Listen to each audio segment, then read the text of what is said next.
"Watch it, that really hurts," yelled the red-haired girl as a white-haired examiner drew her blood.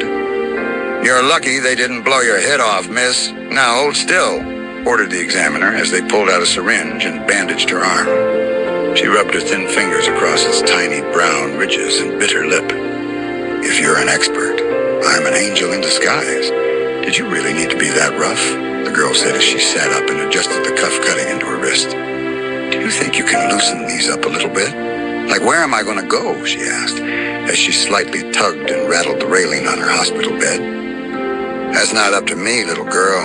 Doesn't matter who you saved, I still have my orders." "Red," started the little girl. "That's my name. I would like you to call me by it, if you don't mind." The examiner chuckled as he emptied the syringe into 3 separate vials and threw the empty needle down a chute in the wall. "Your parents couldn't come up with a better name for you than that?" he asked as he shook his head in disbelief.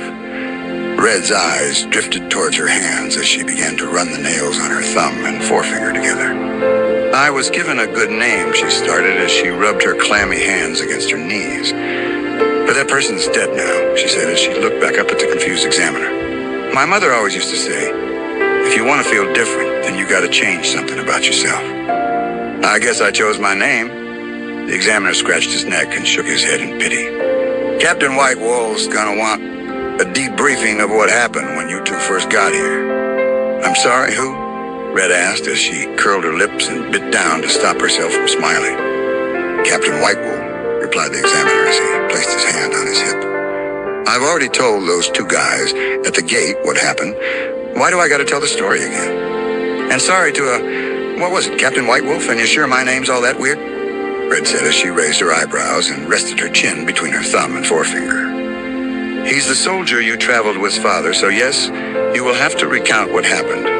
And I advise you to be thorough. He doesn't like inconsistencies. You seem decent enough, for a topsider, that is." He looked at her with slight concern. "Don't fuck this up." The examiner turned around and headed towards the door. "Never caught your name, old man?" Red asked as the examiner gripped the handle and pushed it open. He paused for a brief moment and turned his head. "I never threw it." The door slammed shut behind him and Red was left alone in the operating room. It was strange to her, far from the places she had been accustomed to. It even felt different. She could smell the faint scent of bleach that clung to the walls and the white linoleum floor.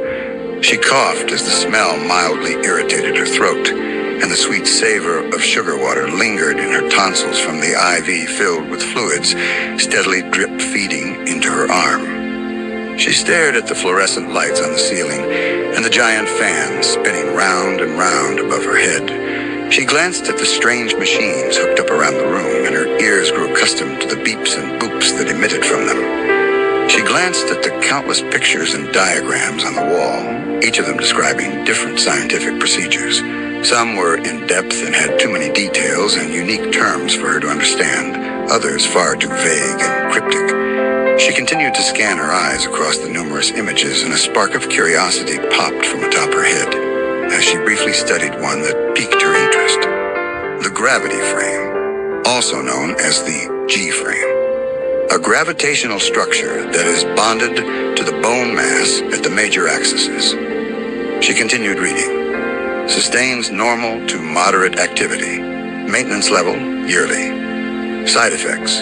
Intense vertigo and nausea, risk of severe infection and death. Risk of permanent paralysis, risk of cerebral failure, risk of metastatic cancer, risk of extreme bouts of mania and depression. The list continued on and on. She gripped her neck as she looked at the baseball-sized bolts, instructed to be implanted at the knees, ankles, neck, shoulders, spine, elbows, wrists, and chest. Not intended for strenuous activity, for alpha-grade operations referred to Model GX. In the case of a medical emergency, referred to your local relief partner. Trugenics Incorporated makes no promises on the complete and reliable functions of the aforementioned model. User assumes and understands all proposed risks and hazards and agrees to not take affirmative action against Trugenics Incorporated or its partners.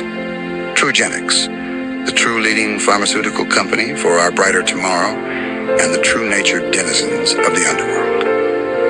Red continued studying the photos and diagrams on the wall as the familiar sound of rumbling shook the inside of her stomach, She placed her hand on her abdomen and slightly hunched over in pain. What I wouldn't do for some chow mix now. She shook her head. The prospect of a dry bowl of chow mix watered her mouth as she romanticized her longing for it and its bland, chalky flavor. Click. The metallic handle on the white painted door turned and the smell of burnt cigars wafted into the room. A huge, burly, silver-haired man stepped into the room, and his eyes immediately demanded the attention of the tiny olive-colored discs previously floating around the white room. He grunted as he just stood there threatening and imposing, staring at her with his quick silver eyes. Red said as she stared back at him, contorting her face in confusion. Is that all you're gonna say? She asked as he continued to stare into her eyes, and she slightly adjusted her posture in caution. You don't look like much, he quipped as he slowly walked over to her bedside and towered over her. I don't buy it, you? How's someone like you help my son? I think what you were actually trying to say was thank you. How can I ever repay you, Red? Said Red as she crossed her arms and furrowed her brow. Heh. He chuckled slightly as he closed his eyes. He gripped the chain link that attached her cuffs to her hospital bed and ripped them from the railing. Stand, he ordered as he took a step back and crossed his arms. Red slowly turned to the side of the hospital bed farthest away from him and stood behind the side of the bed with her hands behind her back. Over here, he said as he pointed to the spot he'd just stepped out of. Red slightly lowered her head and cautiously walked around her hospital bed, making sure she kept her eyes locked on him. What now? She asked, as she started to feel uneasy and a subtle sense of anxiousness. He gripped her wrist and held up her arm and studied her body. He gripped her biceps and felt her shoulders and neck. This body hasn't experienced the slightest bit of manual labor in all its existence. He dropped her arm and pursed his lips as he started to grow irritated. And I am to believe you carried him all the way here on your back, 3 miles to be exact. It's physically impossible. Red put her hands on her hips and shifted her weight to one side. Physically, yes, but not impossible. Don't misunderstand me. I had to give away the last bit of chow mix I had stashed in my knapsack, and I promised much more once the job was complete.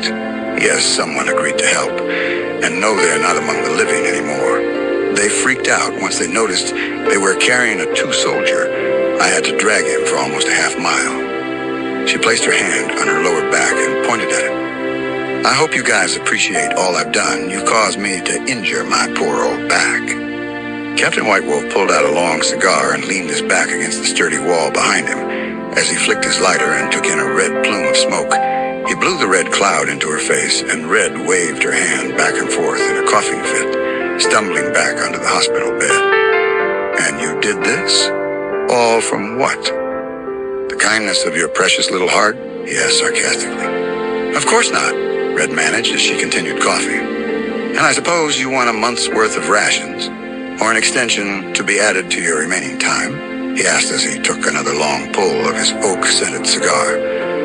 Red covered her mouth and stood up from the hospital bed as she focused intently on the glint in the captain's eyes. You've got me all wrong. She removed her hand from her face as the lingering red vapors of smoke floated around her nose and brought her eyes to water. I didn't come all the way here for some crummy rations. No, I don't want to have to worry about that anymore. The captain placed his hand against the wall and grinded the end of his cigar into stubble. Make it plain, brat. Red swallowed. I want to live amongst you all. I know it's not a normal request, but a life saved should also reap the same benefits, no? The captain spit on the ground by her feet as he stopped leaning against the wall.